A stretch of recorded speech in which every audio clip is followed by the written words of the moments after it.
Documentos. Radio Nacional de España. La muerte de Pablo Neruda.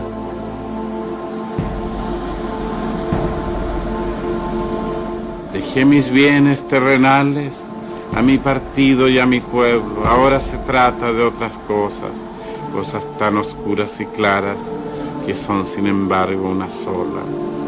Así sucede con las uvas y sus dos poderosos hijos, el vino blanco, el vino rojo.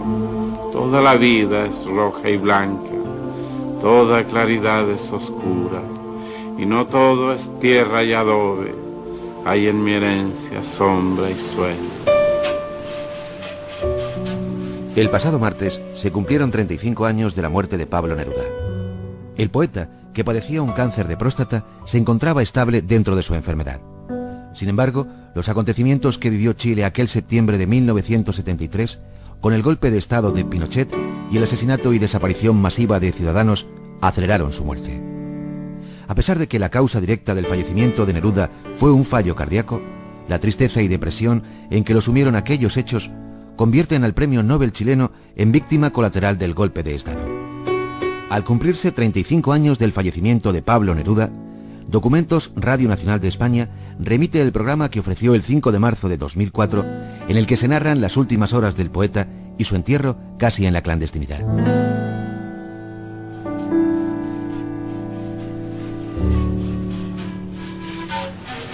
Yo soy del sur, chileno navegante que volvió de los mares.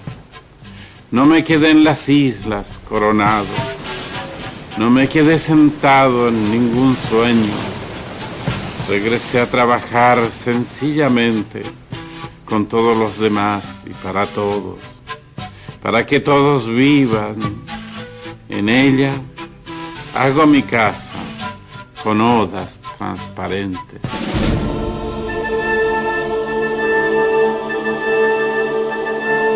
Cuando llamaron a comer se abalanzaron los tiranos y sus cocotas pasajeras, y era hermoso verlas pasar como avispas de busto grueso, seguidas por aquellos pálidos y desdichados tigres públicos. Su oscura ración de pan comió el campesino en el campo. Estaba solo y era tarde, estaba rodeado de trigo, pero no tenía más pan. Se lo comió con dientes duros, mirándolo con ojos duros. Pablo Neruda, el poeta más internacional y uno de los dos premios Nobel de la historia de la literatura chilena, el otro es Gabriela Mistral, murió en Santiago de Chile el 23 de septiembre de 1973. 12 días antes, el general Augusto Pinochet dirigió un golpe de Estado que acabó con el gobierno democrático de Salvador Allende y con el régimen de libertades en ese país. Neruda estaba muy enfermo en aquellos días, pero los sucesos que se estaban desarrollando en su país precipitaron su muerte e intensificaron su agonía. Estos acontecimientos le hicieron recordar otros que nunca se habían borrado de su memoria, los de la Guerra Civil Española, que él vivió muy de cerca y que quedaron recogidos en su libro España en el corazón.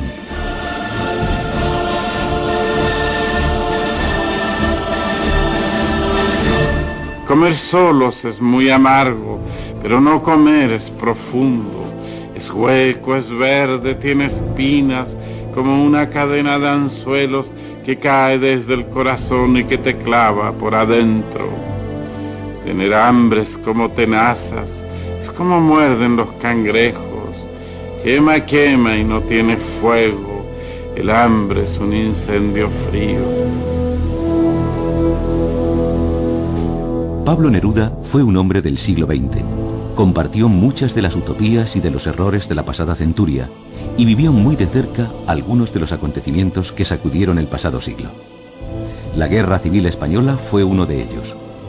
En España, donde llegó en 1934 para desempeñar funciones consulares tras su paso por Birmania, conoció la amistad fraternal de los escritores españoles de la generación del 27, especialmente de Federico García Lorca, Rafael Alberti y Miguel Hernández. En España definió su postura política y de ahí arranca su militancia comunista que mantuvo a lo largo de toda su vida. Aquellos amargos recuerdos españoles se convirtieron en presente en los días anteriores a su muerte, en aquel septiembre de 1973, en el que las calles de Santiago estaban ocupadas por los tanques militares y los campos deportivos se habían convertido en enormes prisiones. Pese al horror y a la violencia, un grupo de personas, desafiando el miedo y la muerte, salieron a esas calles fuertemente vigiladas para acompañar a su poeta en su último viaje. Los corresponsales extranjeros presentes en Chile aquellos días calificaron el entierro de Neruda como el primer acto de resistencia civil ante la dictadura. Una vez más, el poeta había proyectado su poesía y su palabra hacia el futuro, más allá de la muerte y del horror.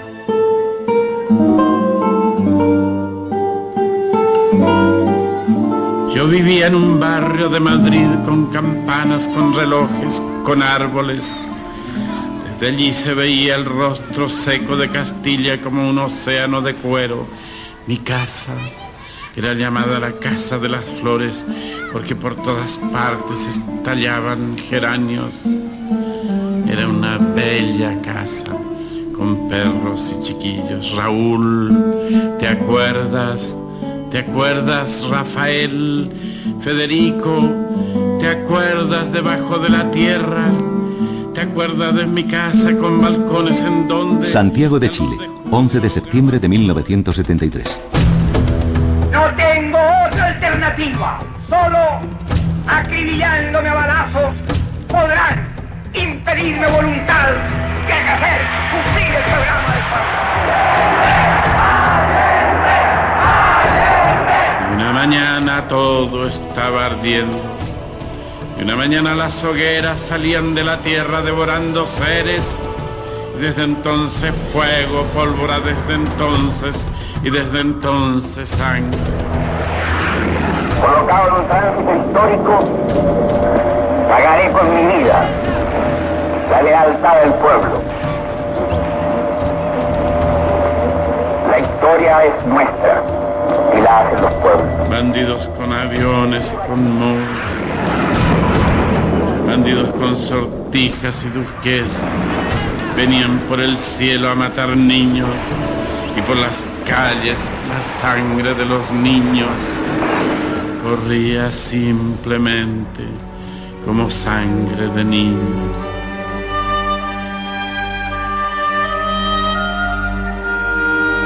Pablo Neruda estaba enfermo de cáncer desde hacía algunos años. En 1971, cuando recibió el Premio Nobel de Literatura en París, ya había sentido los primeros zarpazos de la enfermedad. Los médicos le habían recomendado descanso. La prescripción incluía resguardarse de los sinsabores de la crispada vida política chilena que en 1973 estaba ya dominada por la tensión y sobre la que se cernían negros augurios. El poeta descansaba al lado del mar en su casa de Isla Negra. Todas las cautelas desplegadas a su alrededor fueron inútiles el 11 de septiembre de 1973. Pese a los cuidados de su esposa, el poeta, eludiendo su vigilancia, logró conectar todos los noticiarios de la radio chilena. Cuando ésta fue silenciada, Neruda continuó escuchando las noticias de la radio argentina. El poeta, tras conocer el bombardeo del Palacio de la Moneda y la muerte de su amigo el presidente Salvador Allende, se vino abajo y entró en un estado de febril ansiedad, preocupado tan solo por recibir las visitas de los escasos amigos que podían acercarse hasta su casa y describirle algo de lo que sucedía en la calle.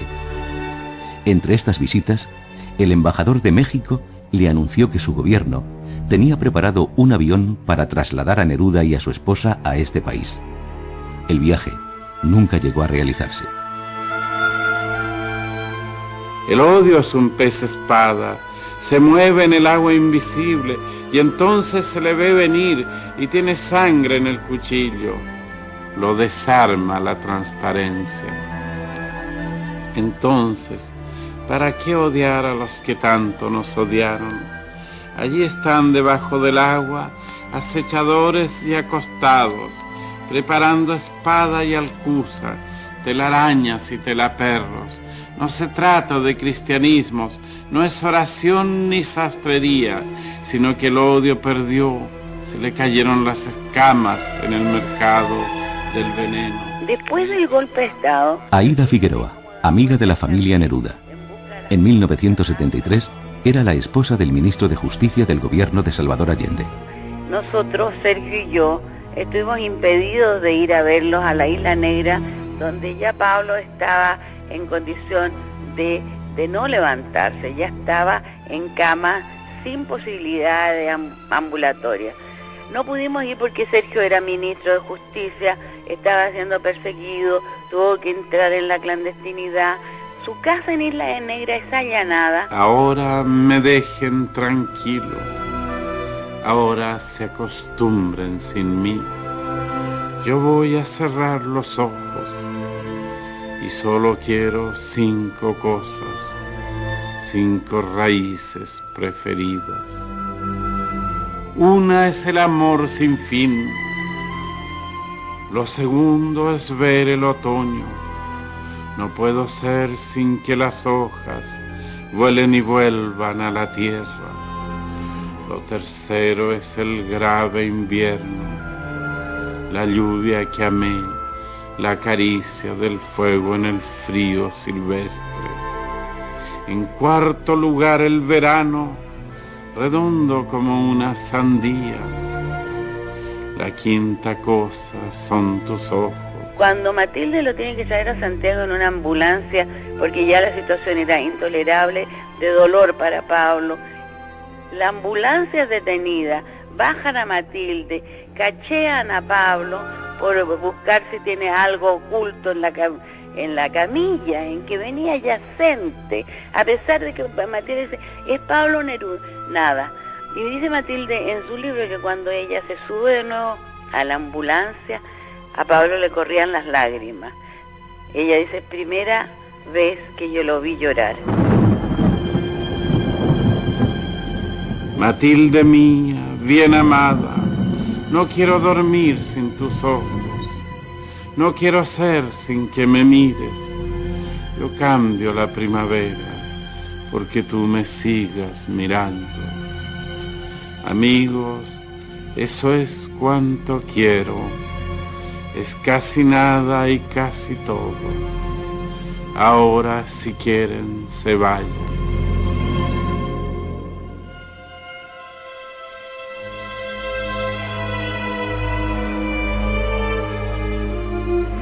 Yo lo vi en agosto de 1973. Volodya Teitelboim, escritor, amigo de Neruda. En 1973 era dirigente del Partido Comunista Chileno, una de las fuerzas políticas integradas en el gobierno de Salvador Allende. Yo entonces era senador y Salvador Allende me pidió que fuera a los países de Europa que tenían gobiernos amigos para que explicara un poco la difícil situación que se vivía en Chile. Entonces yo partí para allá, pero antes quise despedirme de Neruda. Estaba muy enfermo, que él sabía que iba a morir, pero no pronunciaba la palabra muerte. Me había mandado ese chaquetón. El chaquetón fue una especie de mensaje claro de que no sobreviviría el invierno, a pesar de que le había entregado al hijo del editor Lozada, español, que tenía una gran editorial en Buenos Aires, de que no quería que los libros se publicaran de inmediato, y siendo 7, quería que se publicaran para su próximo cumpleaños, cuando él cumpliría 70 años, o sea, un libro por cada década vivida. No fue así, pero los poemas, los libros se publicaron y demuestran que Neruda estaba en plena posesión de sus facultades intelectuales cuando expiró. Matilde Urrutia, aquí te dejo lo que tuve y lo que no tuve, lo que soy y lo que no soy. Mi amor es un niño que llora, no quiere salir de tus brazos.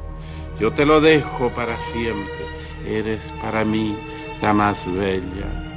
Eres para mí la más bella, la más tatuada por el viento. Muerto el poeta en 1973 y por deseo expreso de su esposa Matilde Urrutia, se constituye una fundación destinada a conservar el nombre y el legado del poeta.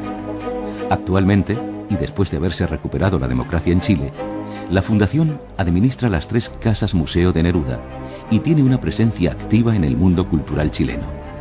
Francisco Torres, director de la Fundación Pablo Neruda. Bueno, la fundación comienza a operar en el año 86 y esto,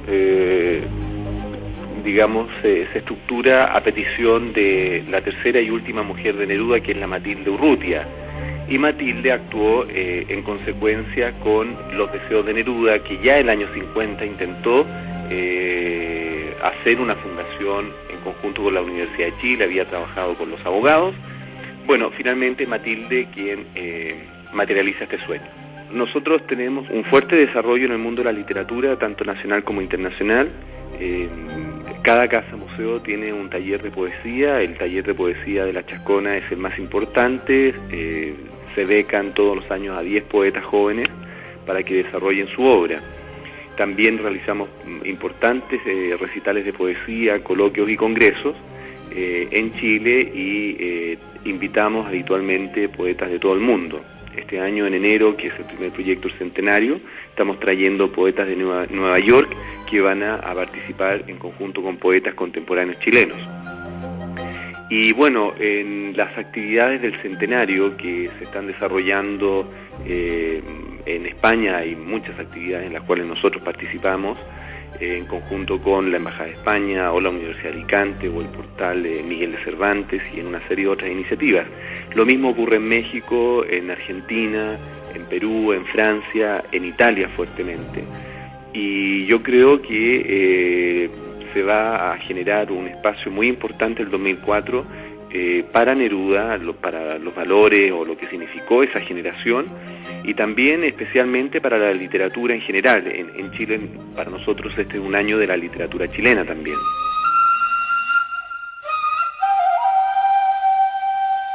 Ricardo Neftalí Reyes nació en Parral en 1904. El poeta Pablo Neruda comenzó muy pronto a asomar en la existencia de aquel niño que comenzó su búsqueda poética en los bosques del sur de Chile.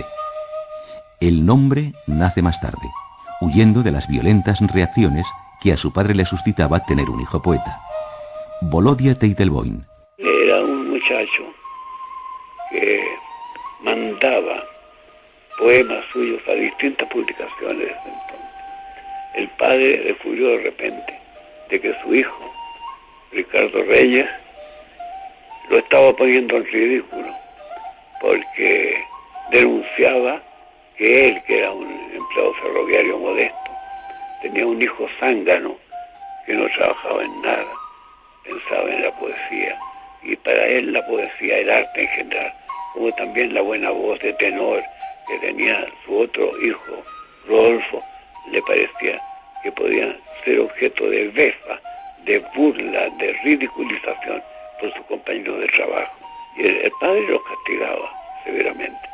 Y Neruda, para evitar los enojos paternales, y mirando una revista donde había leído un cuento de un poeta checo llamado Jan Neruda, el apellido le pareció eufónico. Aparte de eso, quería el nombre de Pablo también, y lo adoptó. Le pareció bien, le sonó bien al oído, al alma, pero él sencillamente fue impelido por la crueldad paterna respecto del descubrimiento de que tenía un hijo que escribía versitos, o sea que iba a ser un ocioso en la vida, que no tendría una profesión, porque el padre en algún poema él lo dice, quería que él fuera dentista, una cosa así.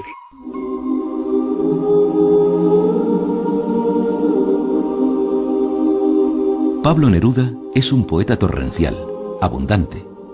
A los 19 años escribió 20 poemas de amor y una canción desesperada, que rápidamente obtuvo una gran difusión y se ha convertido en un clásico de la poesía amorosa. Residencia en la Tierra se gestó durante su estancia en Birmania como cónsul de Rangún y es uno de sus grandes libros, y también uno de los más difíciles. Odas elementales, Canción de Gesta, Memorial de Isla Negra, Canto General, España en el Corazón, Los versos del Capitán, Confieso que he vivido son algunos de los títulos imprescindibles de su extensísima bibliografía. Hernán Loyola es el gran experto en la obra nerudiana y ha preparado varias ediciones de las obras completas del poeta chileno.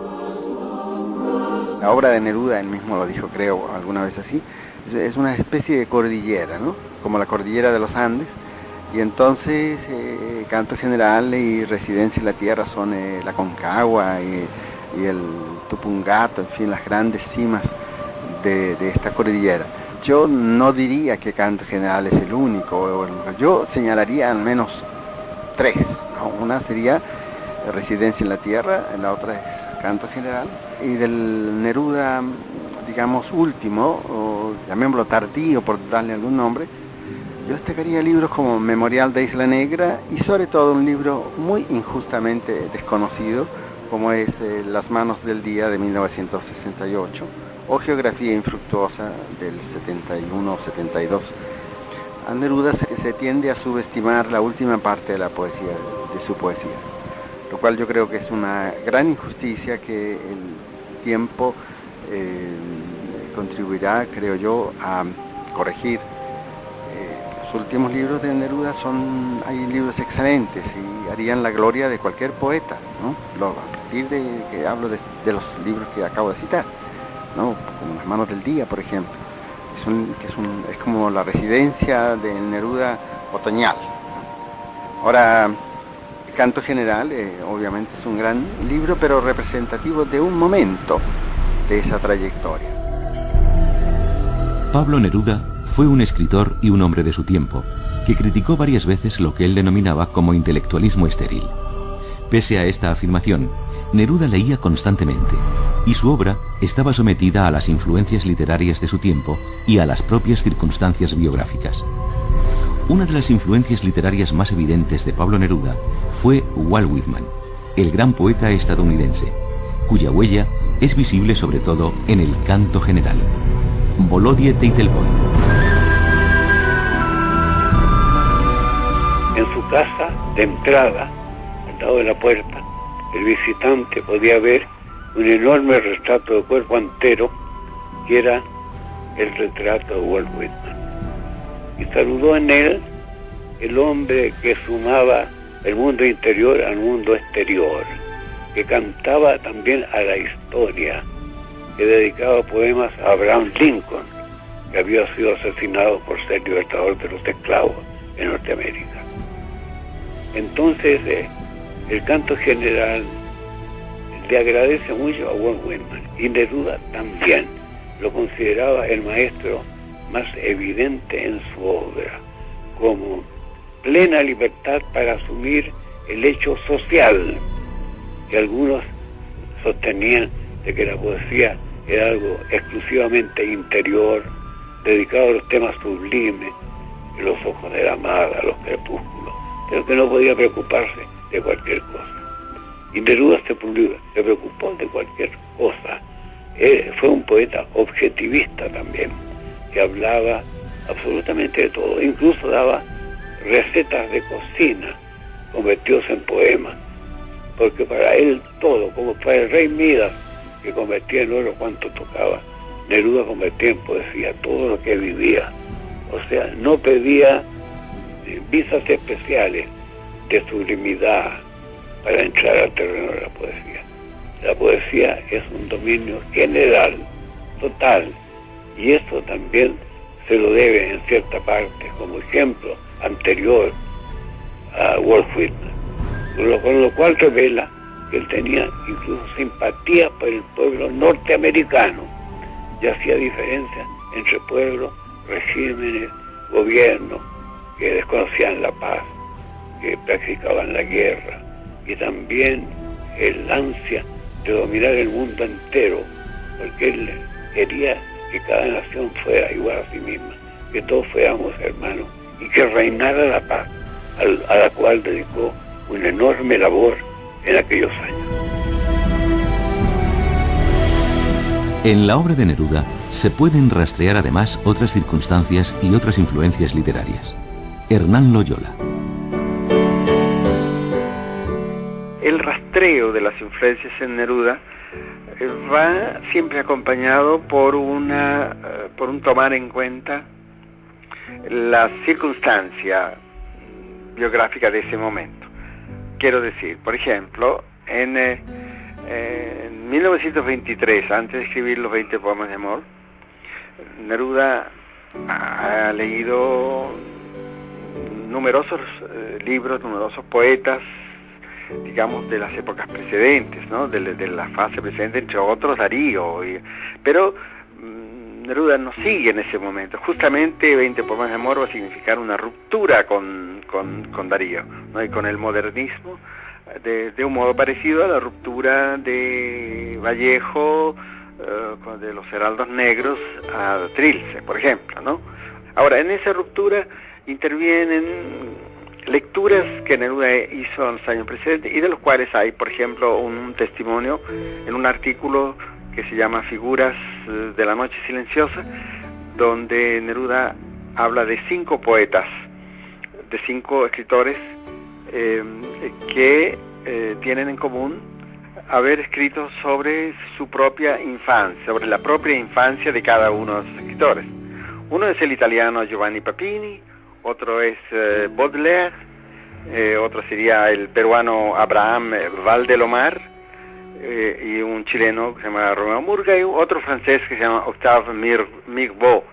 Más adelante, cuando Neruda está en Oriente, esas influencias van a cambiar, van a ser, por ejemplo, escritores ingleses. En algunos poemas de Residencia es evidente la influencia de David D.H. Lawrence, el autor del Amante de Lady Chatterley, por ejemplo, o de Aldous Huxley, o de otros novelistas de la época, ¿no? Que él leyó abundante, incluso de Joyce, y vuelve a leer a Proust en inglés, ¿no? Leyó mucho en Oriente, sobre todo en inglés. De Joyce va a traducir después en Argentina, va a traducir algunos poemas, y a Joyce creo que se debe, a mi juicio, hablando siempre de Residencia, el título en inglés del poema Walking Around, que escribe en Buenos Aires, justamente cuando se está traduciendo a Joyce, ¿no? Entonces, no hay influencias determinadas, las influencias se van produciendo a medida que va leyendo. En otro momento, para su poesía épica, ¿no? De España en el corazón, por ejemplo, influirá Mayakovsky, no lo sé, y así sucesivamente. Neruda siempre estuvo muy cerca de España, y la solidaridad con la derrotada República Española fue uno de los ejes de su actividad política. Marco Sana, un poeta español que tras la Guerra Civil pasó largos años en las cárceles españolas, conoció la solidaridad de Neruda, quien encabezó un comité internacional pidiendo su libertad. Era un poeta torrencial, porque es increíble todo lo que ha escrito, ¿no? Y de cualquier cosa era capaz de... Yo creo que es seguramente, con Rafael Alberti, son los poetas más populares y universales de nuestro tiempo, sin duda alguna, ¿no? Aquí en España quizá Lorca es el único que fue muy conocido también y que era un poeta muy popular, pero yo creo que es que la obra de Pablo Neruda conlleva todos los afanes, todas las esperanzas de nuestro siglo, todas las utopías de nuestro siglo. Es decir, que la obra y la vida de Rafael Alberti y la obra y la vida de Pablo Neruda tienen esa virtud que son hombres de nuestro siglo, porque comporta su obra todos los sueños, todas las esperanzas, las luchas que ha tenido la humanidad en todo nuestro siglo, las utopías, que unas se rompieron y otras continúan, y yo creo que eso es lo que les da esa universalidad.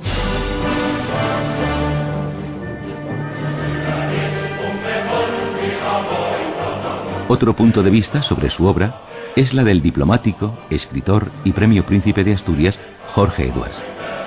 Tras una larga amistad con el poeta, Edwards colaboró muy de cerca con Neruda en su etapa como embajador del gobierno de Salvador Allende en París. Años clave en la vida de Neruda, quien recibió en esa época el Premio Nobel de Literatura y también comenzó a sentir los primeros síntomas de su enfermedad. Yo creo que Neruda es el gran poeta de la lengua en el siglo XX, a pesar de todo, a pesar de sus errores políticos y todo. Enseguida es un poeta muy abundante y por lo tanto necesariamente irregular. A él le gustaban los artistas y los creadores abundantes, no le gustaba el tipo de don Pedro Salinas, por ejemplo, el escritor que solo publica lo que ha pasado por un sedazo muy estricto, digamos, el escritor que escribe poco, que publica poco.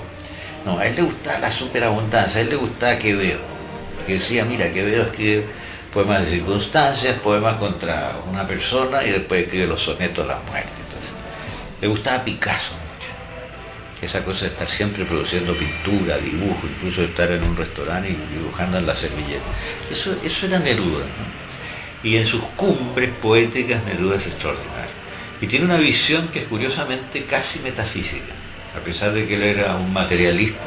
Si uno lee con algo de atención algunos poemas de Residencia en la Tierra, o lee Alturas de Machu Picchu, uno ve que hay una visión del hombre, de la muerte, del tiempo, casi religiosa por momentos, ¿no? Es muy curioso eso, escapa de los esquemas Neruda. Y enseguida esa observación y esa visión de las cosas sencillas que él desarrolla en odas elementales es muy interesante, porque por ejemplo una cebolla es una cebolla, pero es el universo.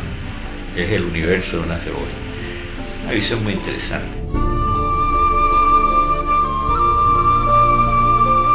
Juan Cortapiedras, hijo de Viracocha, Juan Comefrío, hijo de Estrella Verde, Juan Pies Descalzos, nieto de la Turquesa, sube a nacer conmigo, hermano.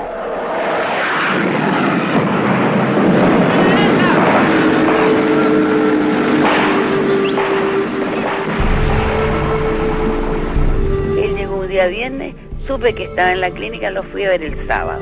Aída Figueroa. Él tenía en ese momento ya no solo los dolores que tenía, sino que disnea.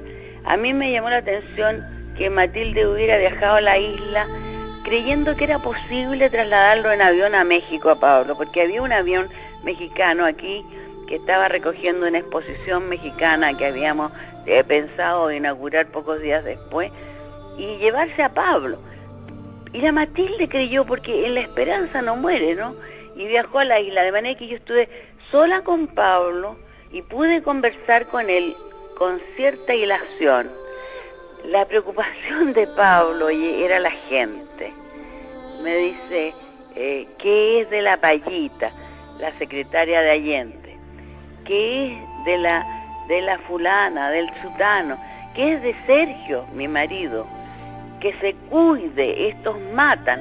Es decir, Pablo estaba reviviendo la guerra civil española. Y entonces su angustia y su conciencia del peligro que habíamos, es decir, del maleficio que se había producido aquí en este país, el suyo, era atroz. Y bueno, y Pablo muere el domingo.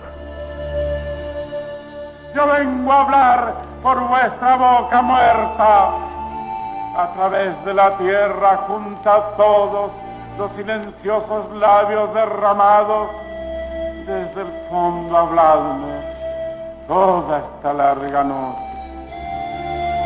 Yo fui a despedirme de él. Volodya Teitelboim. Fue una conversación en que se habló de muchas cosas. Solo estaba excluida la palabra muerte. Pero me dijo, oye, vuelve temprano, vuelve pronto. Yo quiero conversar contigo, tenemos muchas cosas que hablar. Yo entendí en estas palabras melancólicas, llenas de tristeza, de que él sabía que su final estaba próximo y me pedía que no retardara el regreso, cosa que yo pretendía hacer, porque quise volver de Italia, de Europa, quise volver el mismo 11 de septiembre, pero ya los aviones no podían aterrizar en los aeropuertos chilenos, porque según la noticia que se metió en la aplicación, había cambio de gobierno y todos los aeropuertos estaban cerrados.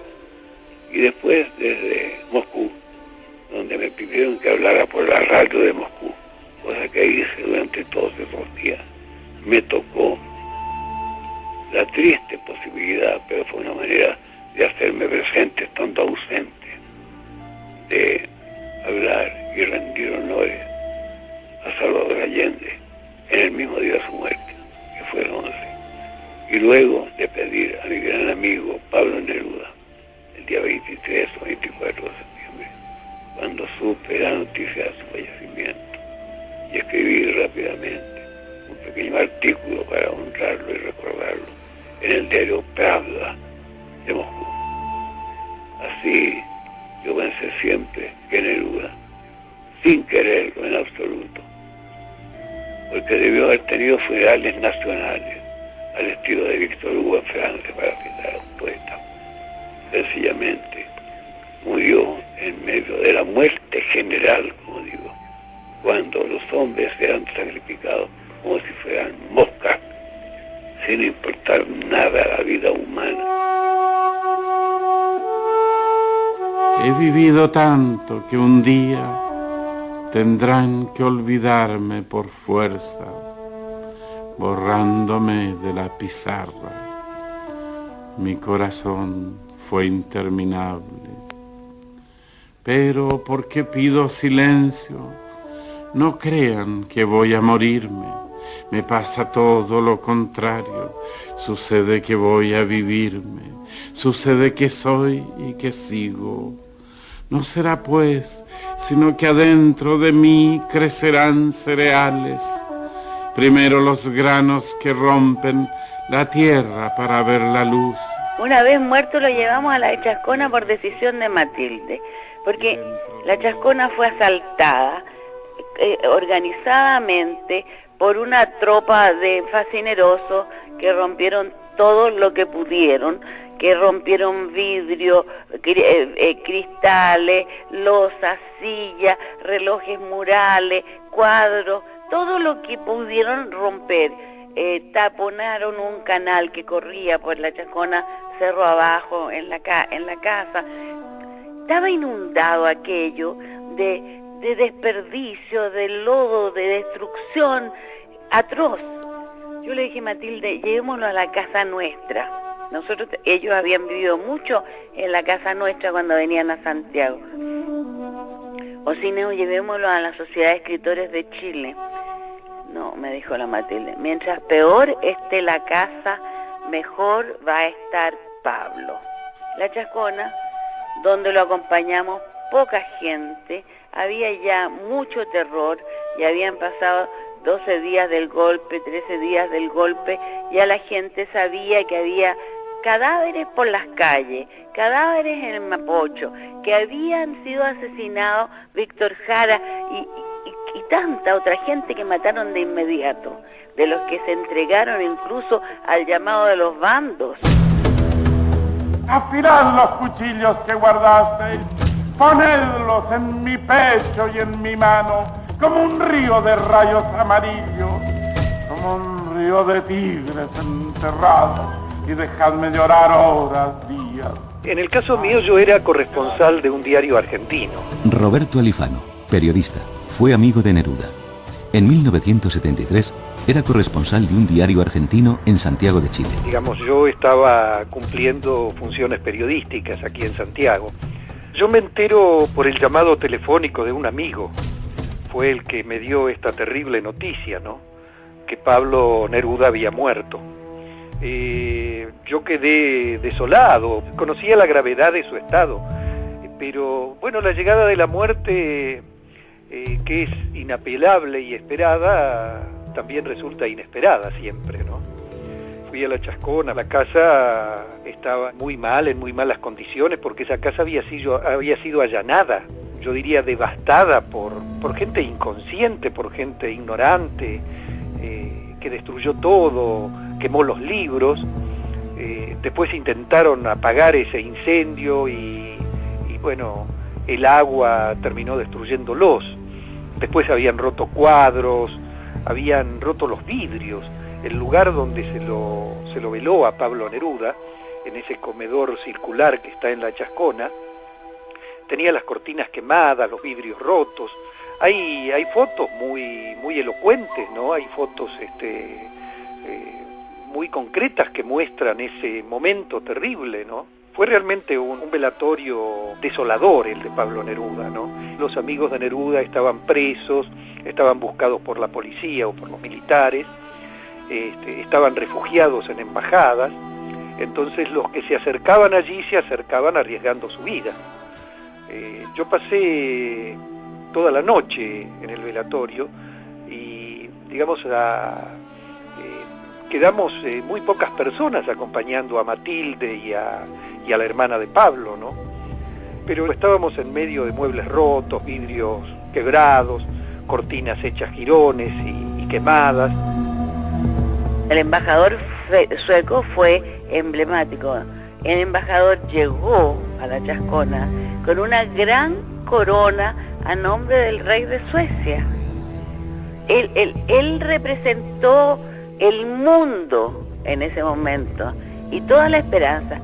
Bueno, Edelstam fue para nosotros después, durante todo el periodo en que se mantuvo en Chile, un baluarte en la resistencia para poder nosotros asilar compañeros, trasladarlos de un lugar a otro, etc. Escribo para una tierra recién secada, recién fresca de flores, de polen, de argamasa. Escribo para unos cráteres cuyas cúpulas de tiza repiten su redondo vacío junto a la nieve pura. Tuve el privilegio de conocer personalmente a Neruda. Hernán Loyola. Fui una de las 9 personas que lo velamos en la Chascona, el día la noche del 24 al 25 de septiembre del 73. Tuve la oportunidad de estar en su casa. Es decir, para mí Neruda es un ejemplo de escritor y de ser humano, no porque haya sido perfecto, muy lejos de eso. Neruda tenía muchos defectos, pero hasta en sus defectos Neruda supo ser, digamos, interesante, grande. Y lo que a mí más me impresiona en Neruda es por lo tanto, su interés y su amor hacia este planeta. Es decir, yo creo que en el siglo XX no hubo un poeta como Neruda que formulara de una manera tan rica, tan detallada, de una manera tan intensa el amor de un hombre hacia la casa común de todos los hombres, que es este planeta, ¿no? Cuando la gente habla del Neruda materialista, ¿no?, siempre está pensando en un materialismo de tipo filosófico, así. En realidad Neruda lo que amó era todo lo que vivía, ¿no?, lo que vive y lo que existe sobre este planeta. Por eso su casa en Isla Negra, en cierta manera, intentó con ella hacer una especie de síntesis de lo que para él era el planeta, ¿no?, el universo. Y lo único que no cabía dentro de la casa era el mar, y entonces el océano estaba ahí al lado, ¿no? Por eso la casa está al lado del mar. Así me decía él mismo alguna vez. ¿De dónde vengo, sino de estas primerizas, azules materias que se enredan o se encrespan, o se destituyen, o se esparcen a gritos, o se derraman sonámbulas, o se trepan y forman el baluarte del árbol, o se suman y alaban?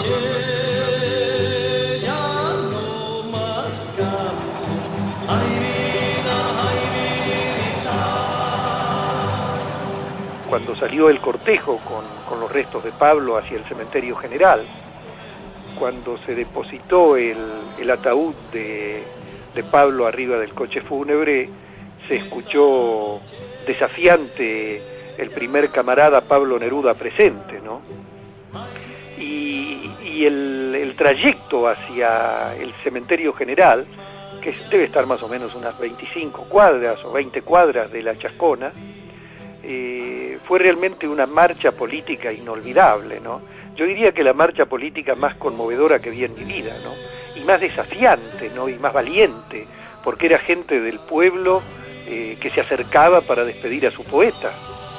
Y que, bueno, rodeada de carros militares, se atrevía a acompañar en ese momento espantoso que estaba viviendo Chile a su querido poeta, ¿no?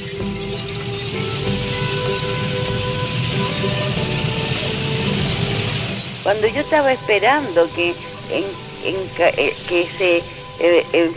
digamos, que pasaran los autos principales para seguir el cortejo, me doy cuenta que viene un grupo de personas marchando. Era un grupo básicamente de trabajadores de la editorial Quimantú, la editorial ex Zigzag, que se había estatizado y que fue una historia de brillo editorial único en la historia de Chile. Nunca se había editado tanto y tan barato al alcance de todo el mundo, libros por el valor de una cajetilla de cigarrillos. Eran estos, entre ellos algunos conocidos míos. Entonces yo le digo a los niños, yo marcho, y caminamos. Y lo que fue inaudito, inesperado y sorprendente para todos, fue que a medida que avanzábamos, la gente se fue agregando, y era cada vez más la gente que impensadamente se iba agregando, y en un momento dado, algún valiente del grupo saca la voz y empieza primero a recitar versos de Pablo, versos especialmente de España en el corazón. Generales traidores. Generales traidores, mirad mi casa muerta, mirad España rota, pero de cada casa muerta saldrá metal ardiendo en vez de flores, pero de cada hueco de España saldrá España, pero de cada niño muerto saldrá un fusil con ojos, pero de cada crimen nacen balas, os hallarán un día el sitio del corazón. Preguntaréis por qué su poesía no nos habla del sueño de las hojas, de los grandes volcanes de su país natal. Y cuando ya íbamos llegando a la Avenida de la Paz, que es la avenida de acceso al cementerio, alguien empieza a entonar la Internacional. La Internacional se empieza a entonar a medida que se va acercando este cortejo espontáneo al cementerio. En el cementerio mismo, a la entrada, había ya mucha gente, pero había también mucho milico, mucho autobús lleno de personal militar. Pero sin embargo, cuando se llega ahí y se para, se vuelve a cantar, pero por miles de personas que ven ahí la Internacional. Yo te digo que es el momento cúspide de emoción en mi vida. Nunca he tenido una emoción ni aproximadamente semejante.